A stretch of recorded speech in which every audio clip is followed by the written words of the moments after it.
Artık sizin sormaktan sıkılmadığınız, benim de cevaplamak istemediğim, zorla öğrendiğiniz gemide maaşlar ne kadar, bunları artık cevaplıyoruz. Emin olun bazen arkadaşlarla bir yere gidiyoruz, tanımadığım insanlar oluyor. Mesleğimi soruyorlar, denizciyim diyorum. Ya da kaptanım diyorum. İlk soru ne kadar maaş alıyorsun?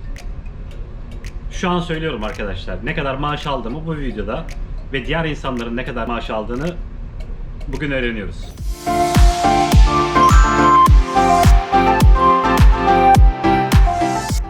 Bu mesleğin ne olduğunu gerçekten bilmiyordum. Bir arkadaşım yönlendirdi. Öyle girdik yani, okurken mesela üniformayla okuduk. Haberim bile yoktu yani üniversiteye gidene kadar. Neyse bir şekilde okuduk. Biraz uzun sürdü. 2015'te mezun oldum. Bir yıl staj yaptım ki en az bir yıl staj yapmamız gerekiyor. Ben biraz fazla yaptım. 14 ay falan staj yaptım. Peki ne oldu? Gemilerde stajımı bitirdim. Ehliyetimi aldım. Gemi adım cüzdanımı almış oldum. Daha sonra gemilerde 4. kaptan ya da 3. kaptan olarak görev yapmaya başladım. Yaklaşık 2015'ten beri gemilerde 3. kaptan ya da 4. kaptan olarak görev yapıyorum. Toplamda 5 farklı şirkette çalıştım. Bunların hepsi kuru yük. Bugün vereceğim örnekler tamamen kuru yük gemisiyle alakalı. Yani başka gemi tipleri de var. Ama benim referans aldığım, sizi bilgilendireceğim bölüm kuru yük gemisinden aldığım referansa göre. Çünkü ben sadece kuru yük gemisinde çalıştım. Arkadaşlar gemilerde hiyerarşik bir düzen var. En tepeden başlamak istersem en üstte kaptan var. Daha sonrasında baş mühendis ve 1. zabit yani 2. kaptan. Daha sonrasında 2. çarşçı geliyor. Ve bundan sonra zabitler geliyor. Zabitlerden kastım 3. kaptan, 4. kaptan, 3. çarşçı, 4. çarşçı ve elektrik zabit. Daha sonra tayfa bölümü yani personel kısmı geliyor. Orada reis, aşçı, güverte ostromosu ya da fiter ve diğer personel. Diğer personelden kastım usta gemiciler, yağcılar, gemici ve kamarot. Şimdi arkadaşlar, sosyal medyalarda ya da herhangi başka mecralarda bazı bilgiler var. İşte bir ay kurs, 5.000 lira veriyorsun, iş garantili, 3.000 dolara işe başlıyorsun. Arkadaşlar böyle bir şey yok. Kesinlikle bunlara inanmayın. Özellikle yeni başlamak isteyen arkadaşlar için uyarıyorum. Hiç kimse size böyle bir işin garantisini veremez.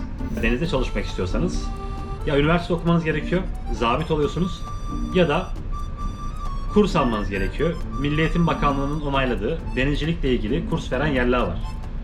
Burada eğitim alıp sertifika alıyorsunuz. Bu sertifikalar doğrultusunda gemi adım cüzdanı çıkarıyorsunuz ve o sayede gemide çalışıyorsunuz. Yani kesinlikle sağda solda duyduğunuz haberlere hiçbir şekilde inanmayın arkadaşlar. Bu işte iş garantisi yok. Şimdi gemilerde kontrat dediğimiz bir olay var arkadaşlar. 5 ay, 6 ay, 7 ay şeklinde. Gemiye gittiğinizde kontratınız bitmeden gemiden kafanıza göre inemiyorsunuz. Tabi acil durumlar olabilir. Mesela kontratın iptal olduğu durumlar var. Çalışamaz durumda gelecek şekilde rahatsızlanmanız, hastalanmanız, 1. dereceden bir akrabanızın vefat etmesi. Böyle gibi durumlarda mesela 2 aylıkken de 1 aylıkken de kontratınız iptal olup eve dönüş yapabiliyorsunuz.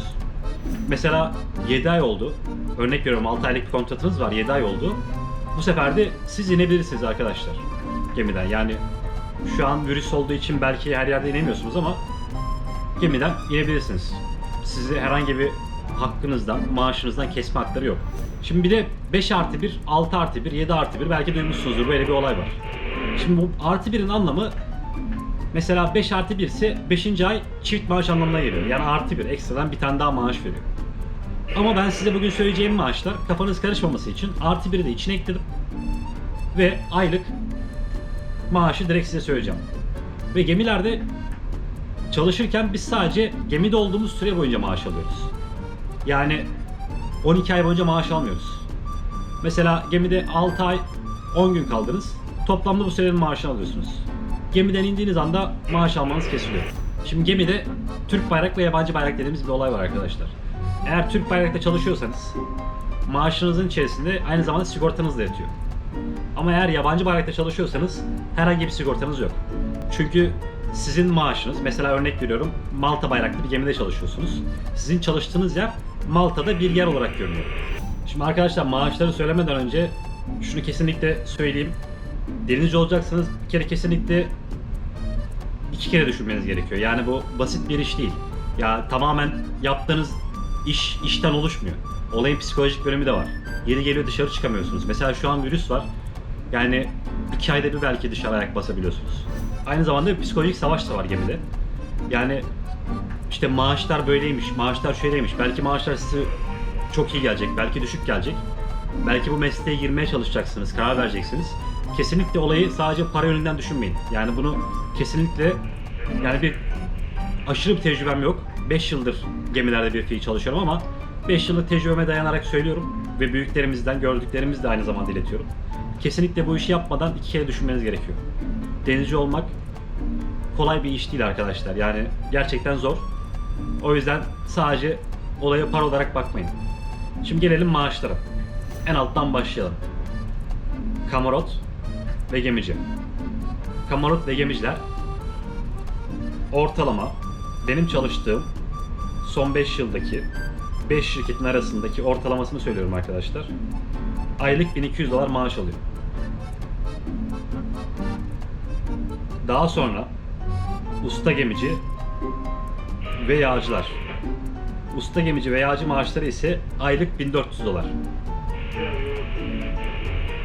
Ve maaşlar sürekli yatıyor arkadaşlar. Yani öyle maaşımı alamadım tarzı yerler var. Onlar küçük yerler. Yani ben öyle bir şirkette çalışmadım. Ben şu ana kadar çalıştığım her yerde maaşım günü gününe yattı. Ama gemiye çıkmak istiyorsanız, ilk defa gemiye çıkıyorsanız maaşını ödüyor mu ödemiyor mu kesinlikle bunu araştırmanızı öneririm. Ama dediğim gibi %90 çoğu şirket ödüyor. Herhangi bir sıkıntı olmuyor. Daha sonra gelelim güverte reisi, yani güverte ostromosu, fiter, varsa makine ostromosu, aşçı maaşları. Bunların maaşları hepsi aynı. $1650 aylık. Daha sonra zabıtan bölümüne geliyoruz. 4. kaptan varsa 4. çarkçı ve elektrik zabiti. Bunların maaşı ise gemilerde $3000 şeklinde. Aylık $3000. 3. kaptan ve 3. çarkçının maaşları ise $3100. Bazen bu 3100 yani 3. ile 4. maaşlar aynı olabiliyor. Ben ortalamayı çıkardım. $3100. Gelelim ikincilerin maaşlarına. 2. kaptan yani 1. zabit ve 2. mühendis maaşları ise $5800 aylık maaşı ve kaptan ve baş mühendis maaşları ise gemilerde $7200. Arkadaşlar bu maaşlar tamamen benim çalıştığım yerlerdeki dediğim gibi hepsinin ortalaması. Bazı şirketler daha az verir, daha çok verir. Onu bilemem. Ama geminin tonajı küçüldükçe maaşlar biraz düşecektir. Büyüdükçe de maaşlar biraz yükselecektir. Ve gemi tipine göre de maaşlar değişiyor. Mesela tehlikeli bir yük taşıyan gemide çalışıyorsanız, tanker mesela, daha yüksek maaşlar var. Kimyasal madde taşıyan gemiler var, gaz taşıyan gemiler var. Mesela kimyasal taşıyan bir gemide 4. kaptan maaşı yaklaşık $4000. Kaptan maaşı yaklaşık $12.000. Tabii ona göre riskler artıyor. Çalışma temponuz değişiyor. Kuru yük bu işin en rahat kısmı.